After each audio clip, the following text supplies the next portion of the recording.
Themistode, FightHype.com. Here with Andre Rozer. How you feeling today, man? Oh man, I'm in here working, grinding, nephew. You got the crew, the little ones, the big ones, the everyone's doing what we have to do. Not mad at it. Let's jump right into it, man.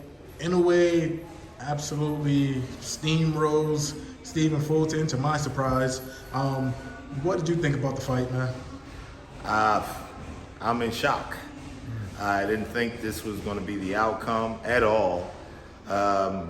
Win, lose, or draw, I never expected it to be what it was. I didn't think Fulton would have been dominated in the form and fashion he was dominated in, and more or less at the end of it ended up being stopped.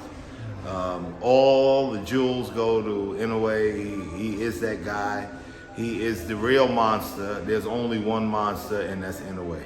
Obviously we do have Spence versus Crawford coming up this Saturday. Would you say the winner of that fight is pound for pound number one, or is Inoue he's just the guy? Inoue is definitely the guy, but Saturday's fight is going to be the proclamation of the true number one pound for pound fighter in the world. Would love to know, just my last quick question. Inoue just became unified at 122 now. Is there anybody, first of all, what do you think is like his cap in terms of weight? How high do you could go up? I think 122 is it for him. You don't think he could go up higher than that? I think if he goes to 25, those guys are going to be a little bit bigger. Speed and strength, both the requisites at their command, and I think it'd be just a little bit too much for him.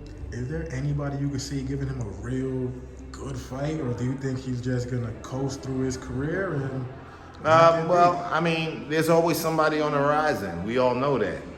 That's the nature of boxing. Athletes get better, and there's always somebody that's stewing in the pot, waiting to be released at the restaurant. So there is always somebody that's coming that might be the one to give him those problems. What do you think about the possibility of Lomachenko fighting Inoue, maybe like a catch weight? That's been rumored to something that could possibly happen. Do you think it could happen? And if it does, do you think Loma could be the guy to beat Inoue? Well, I think Loma's entirely too big for Inoue. He's fighting at 35, even though he could fight at 30 easily. Inoue would have to go from 122 past 26 to midway, and I think it's just too much. And Lomachenko is all of that: punching power, speed, angles. It's just a little too much for. Let's keep the monster where the monster belongs. Gotcha. Thank you, man. Appreciate you. Definitely will.